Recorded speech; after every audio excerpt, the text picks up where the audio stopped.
Ütüyekehenden kündü televizörünün körәççiler. Oğun toqta bul kennetten begi bugün biri bitin sağlığı bit. Это, конечно, такое приятное, очень ностальгическое явление, потому что в студии одного из нас сегодня легенда якутского телевидения, человек, который отдал свыше 40 лет служению, делу информирования граждан, информирования населения по таким сложным для восприятия. Тогда было сложно, и сейчас сложно, на самом деле, Василий Тарасович, да? Василий Тарасович Иванов, бессменный ведущий политических рубрик на канале НВК Саха, до этого Гостелерадио, якутское телевидение. Буквально с конца 70-х годов человек на боевом посту находился и, скажем так, отошел на покой совсем буквально пару-тройку лет тому назад. Но и там не отдыхал, уже используя новые технологии, YouTube и прочее, делал маленькие обзоры международной ситуации, международной информации. Здравствуйте, Василий Тарасович. Здравствуйте.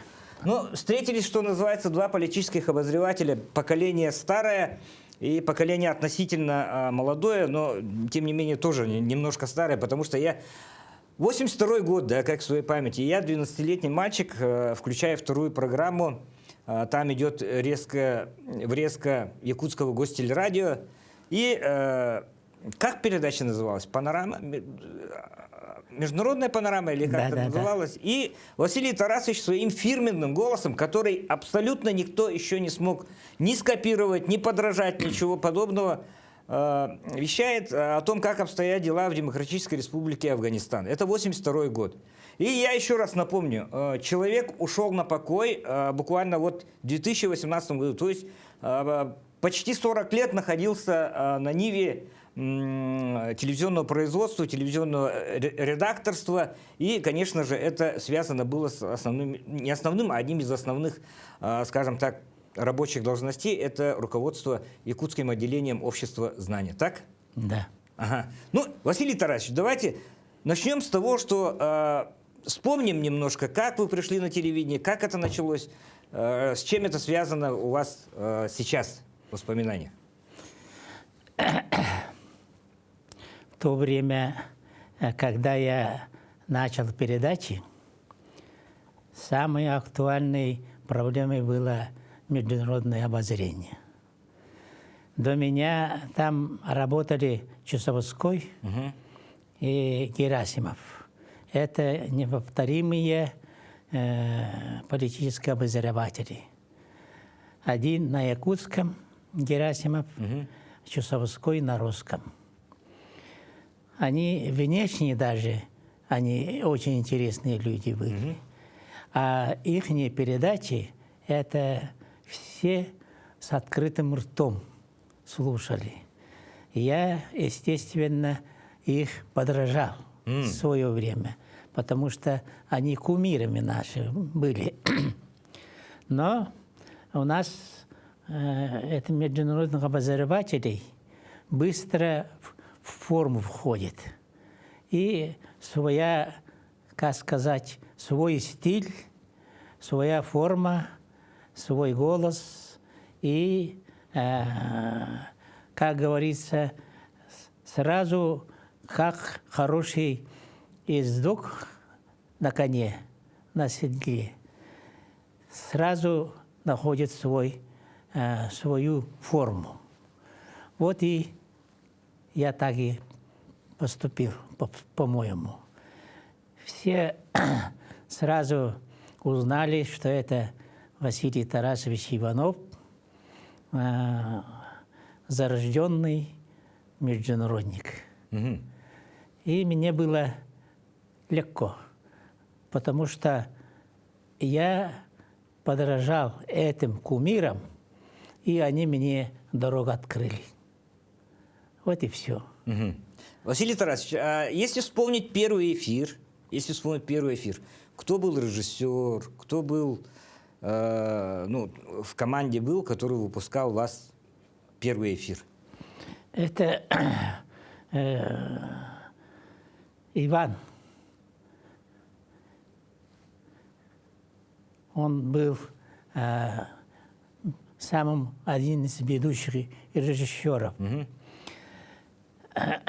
И он мне сразу дал свободу, и он никогда не вмешивался. Это удивительный ведущий был. Я быстро вошел в форму и даже забывал про него. Про инструкции, да? Про инструкции. Но он умел каким-то образом повлиять. И этим самым дал мне свободу действий. И я всегда чувствовал, что он следит за мной. И, значит, иду я по правильному пути. Потому что как-то он интуитивно дал знать, что это есть ведущий, есть, и наблюдает за тобой. Идешь по правильному пути. Вот и все. Ну, я как телевизионщик знаю, что вообще любой эфир, любой выход в эфир – это большая командная работа. Там есть режиссер, есть звукорежиссер, да. есть операторы. Мы сейчас вот находимся, Василий Тарасович, в самой современной студии НВК «Саха», студия, виртуальная студия так называемая. Да? Смотрите, вот у нас фон вроде сзади, но сзади же у нас нет фона, да, получается. Вообще у вас на глазах якутское телевидение менялось от очень простых, когда снимали на кино, когда были там вот эти большие камеры студийные, и заканчивая вот тем, когда любой человек с телефона может делать телевизионный материал, Василий Тарасович. Да. Вот как вы это оцениваете? Вот то, что у вас на глазах, под вашим боком прошла целая эпоха. Да, я это не только ощущаю, но я же участник. Поэтому в данном случае, например, я сижу знаменитым ведущим. Уже Дмитрий Аргунов это знает хорошо. И я чувствую, что я нахожусь у ведущего, который владеет материалом и умеет интуитивно вести и управлять своим, как говорится, ведущим. Спасибо, Василий Тарасович, за очень хвалебные слова. Вы совсем недавно в Ютубе делали международное обозрение. Да. Вы делали международное обозрение и тогда, когда значимым была роль ЦК КПСС. Василий Тарасович, когда было проще? Тогда при Компартии, либо сейчас? Я бы сказал, в то время и это время они сложные были. Когда я начал вести, тогда очень сложно было. Как говорится, каждое слово, которое должен говорить ведущий, он не имел права нарушить ни одно слово. Потому что руководитель, он как-то интуитивно руководил мною, и как будто он сидит и каждое слово подсказывает. Хотя никогда не вмешивался. Сейчас я чувствую это у вас, Дмитрий. Вы очень свободно владеете и ведете человека, как вести себя. По дорожке эфира. Да. По дорожке эфира. По дорожке Назовем эфира, это так. но вы уже ведущий. Василий Тарасович, вот очень известная ваша программа с упоминанием Кандализы Райс, да? Это очень широко. Сейчас знает каждый якутянин, наверное, да? То, что Василий Тарасович сказал в своем фирменном стиле: Харатерилях, Кандализа, Райс, госсекретарь. Вот этот момент. А сами вы как вспоминаете вот этот эфир? В то время одна женщина спросила меня во время передачи, как вы считаете, как Кондолиза Райс – это женщина за 50 лет, не замужем, но владеет публикой. И особенно политика – это есть поле мужчин, а она вела со всеми. Угу. Поэтому я считаю, Кондолиза Райс – это и есть самая ведущая женщина. Угу. Василий Тарасович, совсем недавно прошли выборы. Вот 11 сентября был единый день голосования, избирались местные органы самоуправления, большие выборы были, ну, достаточно широкого охвата. Вы непосредственно участвовали в предвыборной агитации. Вот нынешние выборы, по вашей оценке, как они состоялись?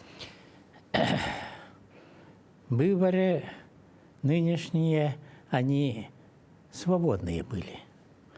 Но все ведущие, участвующие в этих выборах, они подъемом били, потому что столетие республики.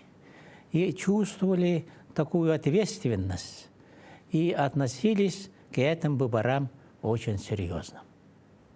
Вот поэтому они даже не так свободно вели себя, а в рамках столетия своей автономной республики. Чувствовали ответственность. И каждое слово, каждое движение, они, как говорится, в рамках этой законности юбилея вели. И чувствовал, что даже я, участвуя в этих выборах, поддерживая своего родню Константина Катаконова, я чувствовал большую ответственность. Поэтому не позволял себе, что это мой родной, что я имею право вот так и так, ничего подобного. Я в рамках этой ответственности. Еще раз вернемся в 70-е годы, когда при Николае Алексеевиче Кондакове, герою Советского Союза, вы пришли молодым человеком, гораздо моложе меня, гораздо моложе тех ребят, которые сейчас за студийным окном находятся, пришли на якутское телевидение. Что было для населения Якутии в конце 70-х телевидение? Как они воспринимали это явление? Там, знаете, это руководитель телевидения, он сам своим поведением, своей постановкой вопроса и своим, я бы сказал, даже голосом. И супруга была очень такая влиятельная. И они чувствовали друг у друга как единое. И чувствовали, что отвечает она перед мужем, а он перед супругой. Но они это никогда не давали знать людям, а своими поступками и своей постановкой вопроса они это дали в полном объеме. Ответственность за каждое слово, за каждое движение, за каждое ведение передач. То есть люди на селе, в городах, они доверяли телевидению? Не только доверяли, они даже удивлялись. Люди чувствовали, что одинаковую серьезное отношение и ответственность, деловой подход к вопросу. Василий Тарасович, общество знания. Вы, как никто, знаете историю его становления в Якутии. Давайте про общество знания. Вот что хотите рассказать? Я, когда иду по улице, в особенности, где есть бюст этого академика Черского, я всегда здороваюсь, киваю головой, потому что я его совсем молодости лет знаю. И он относился ко мне как равному. Не как студенту или как молодому лектору, а как равному, значит, члену общества знания, одинаковой обязанностью. Он умел это каким-то образом, своим влиянием, своими взглядами и своим обращением. Я и сегодня здороваюсь с ним. Без этого никак не могу. Это удивительный человек был. И общество знаний в то время работали члены президиума, те же люди, такие же люди, как Черский. Они такие же были доктора, такие же были лектора и ученые. И самое главное, они вели себя как Черский. Он такое влияние имел. И ответственность общества знания, авторитет общества знания с такими людьми очень высокий был. А в Компартии очень чувствовали себя спокойно, потому что исполнители всех решений Бюро областного комитета партии это были они, ученые, по голове Черского. Я большой гордостью и ответственностью отношусь к этим людям. И в душе благодарен, что я работал с ними и учился у них. Это настоящие ученые, настоящие ведущие общества знания, лектора, мастера. Вы очень много ездили по Якутии, да? Ездили в трудовые коллективы, ездили в отдаленные села. Какой случай из этих командировок в качестве лектора общества знания вам запомнился?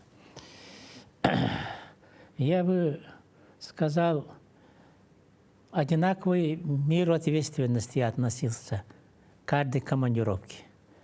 Поэтому подчеркивать вот эту командировку или ту командировку не могу.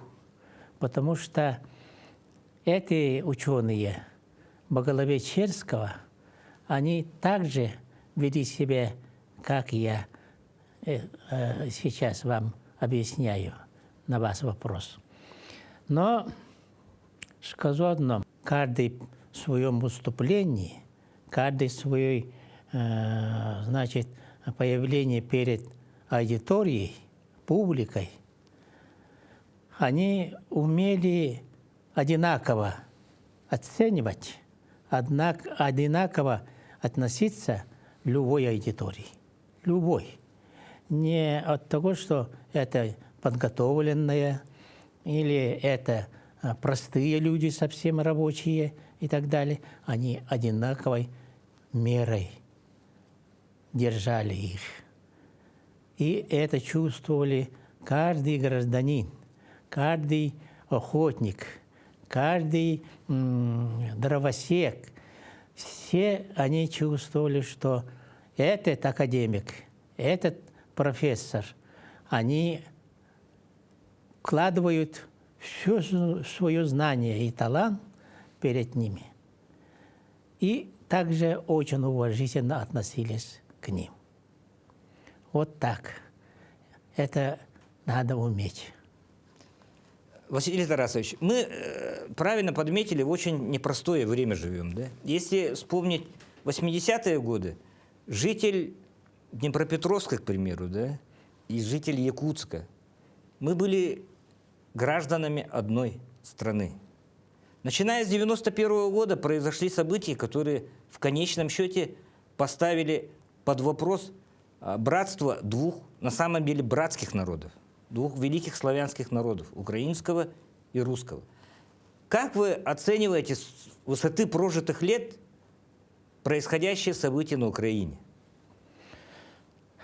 Знаете, здесь я с большим удивлением смотрю на руководителей Украины и руководителей нашей России. Это разница между землей и небом. Дело в том, что наш руководитель Владимир Владимирович, он исключительно с детства вырос в рабочей семье. Отец токарь, мать уборщица. И они с такой ответственностью относились каждый в своем участке. И они воспитывали двоих сыновей.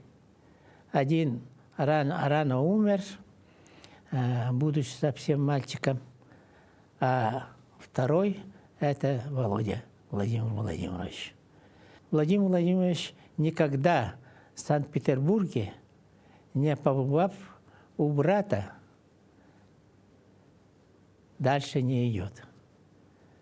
Он свою ответственность чувствует перед братом. Хотя тогда этому брату было всего 5 лет.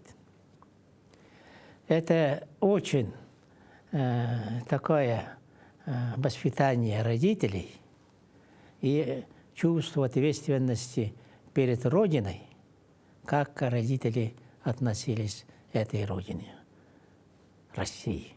Нынешние украинские руководители, вы считаете, они безответственно относятся Очень, к своей миссии? очень безответственно.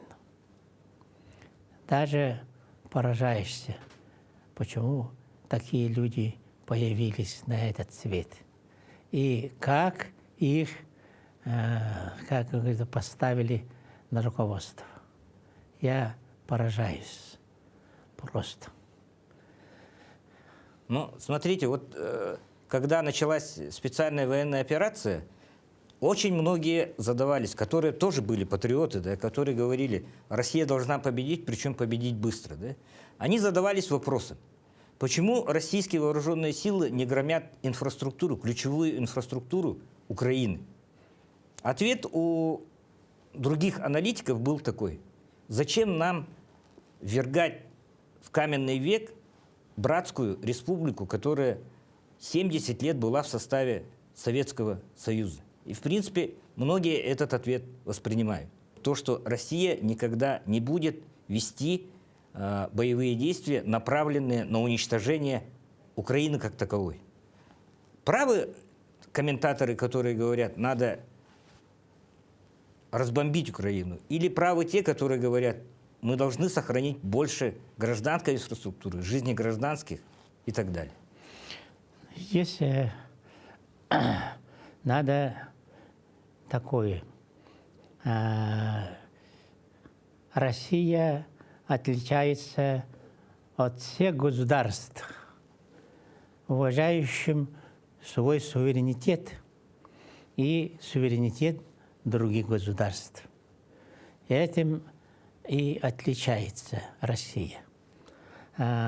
Такой страны, как Россия, которые соблюдают суверенитет государства, почти что нет на этом свете.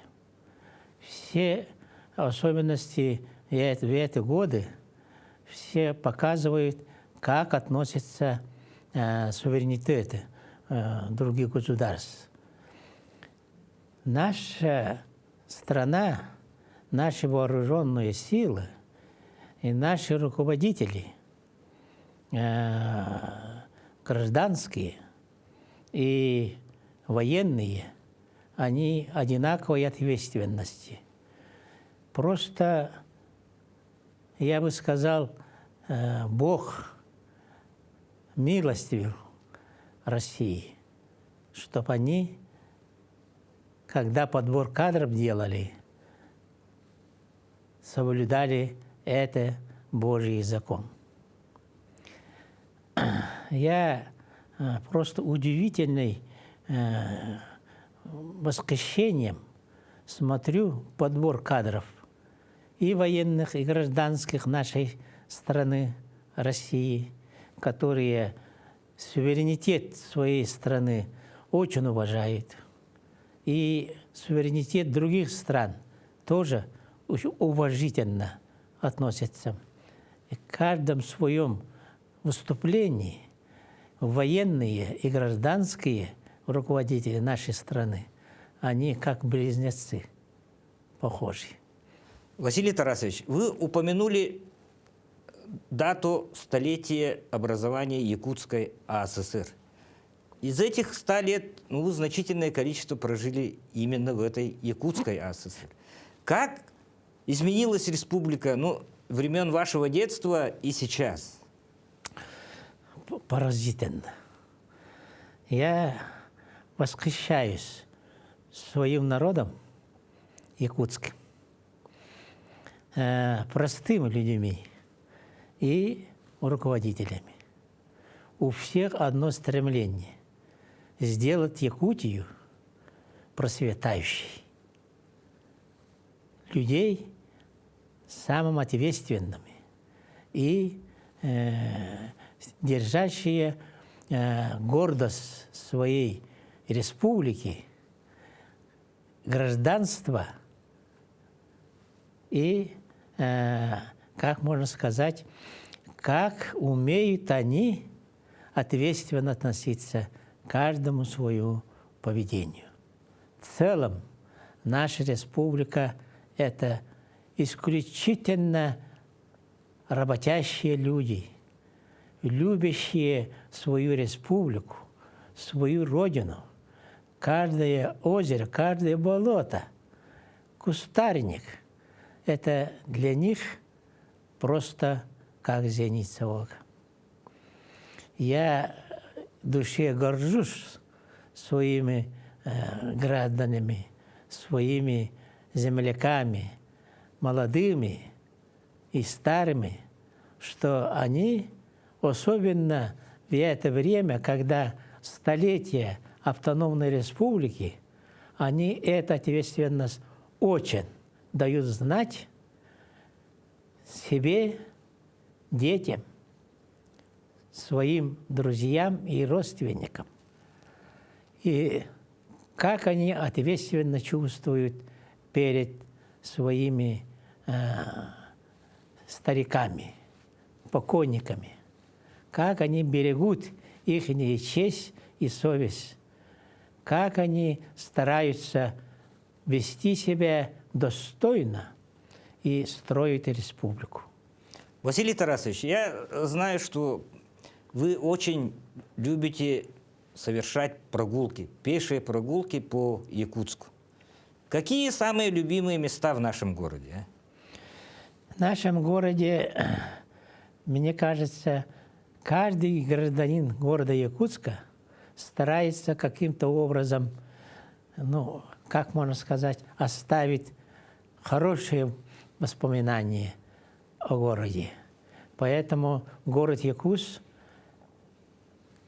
по желанию и по воле каждого гражданина нашего города процветает. Я от этого радуюсь и уверен, что Якутск с каждым днем становится лучше и лучше. А где нравится больше всего? Больше всего где нравится гулять? Больше всего нравится это парк культуры и отдыха. Там вся именно наша культура, наше уважительное отношение молодым и старым, и тем покойникам, которые жили. Они оставили в парке культуры и отдыха все свое самое дорогое. И я очень хорошо смотрю каждые памятники, которые дают воспоминания об этих людях, об этой времени, и что дает знать каждому, что Якутск будет с каждым днем еще красивее, лучше и достойн. Я в этом убежден. Вот сейчас делают ремонт проспекта Ленина, да? Одевают гранит, делают широкие тротуары, делают велосипедные дорожки. Вот меняется облик самой главной улицы нашего города. Как вы прокомментируете вот это? Некоторые говорят, что как-то неразумно ведут ремонт. В смысле, очень сложно ездить и так далее, и так далее. Я считаю, что наши руководители относятся с большой ответственностью. И особенности, скажу, вот наш глава Айсен Сергеевич, он, видите, был мэром, вырос именно любви и уважения к своему городу. И это он дает и сейчас. Очень ответственно себя ведет и чувствует. И каждое движение его, каждые мысли, все идет к тому, чтобы город Якутск был самым одним ведущим городом Сибири и Дальнего Востока. Это единственный город, с которым относятся с большим уважением все зарубежные гости. С большой гордостью они говорят о Якутске. Туристы сейчас с каждым днем и каждым годом больше и больше становятся. И самое главное, очень большом уровне приезжают. И таким уважением, такой гордостью относятся к нашей столице. Я бы сказал, и наш президент Российской Федерации Владимир Владимирович, он даже в последнее время говорил: я каждый раз приезжаю в город Якутск и удивляюсь, как этот город каждый раз лучше и лучше становится. Дорогие друзья, на самом деле октябрь 1963 года – это начало вещания якутской студии телевидения. Спустя 10 с небольшим лет на якутскую студию пришел молодой человек Василий Иванов, который своими эфирами, которые запомнились очень многим нашим якутянам. На самом деле очень многие помнят Василия Тарасовича, спрашивают у нас, почему его не показывают сейчас, почему уровень ваших ведущих не доходит до уровня Василия Тарасовича, ставят пример. Человек 40 лет отдал якутскому телевидению, и в эти памятные дни, когда мы начинаем новый телевизионный сезон, когда мы отмечаем очередную годовщину якутского телевидения, я очень рад видеть в нашей современнейшей студии человека-легенду, человека образца для многих поколений людей, которые работали на якутском телевидении, в том числе и меня. Мне очень радостно и волнительно слышать приятные, теплые слова в свой адрес, в адрес своих коллег, которые, как Василий Тарасович выражается, ведут этот эфир, ведут тропой эфира многих гостей, которые приходят в студии якутского телевидения, чтобы донести свою позицию, свое отношение, свою заботу о нашей республике для многих тысяч якутян, которые смотрят якутское телевидение. С наступающим днем рождения якутское телевидение, а мы с Василием Тарасовичем, два политических обозревателя двух поколений якутских ведущих, хотели бы сообща пожелать нашим телезрителям дальнейшего процветания, всего самого хорошего, крепкого, на самом деле, здоровья. Василий Тарасович сейчас сколько? 82 года? Да. 82 года. 40 лет из них отданы якутскому телевидению, обществу знания, делу информирования, делу просвещения граждан. И эта миссия Василия Тарасовича, я считаю, достойна огромного уважения. Спасибо вам, Василий Тарасович. Спасибо, что побывали гостем в нашей студии. Программа «Один из нас». Увидимся.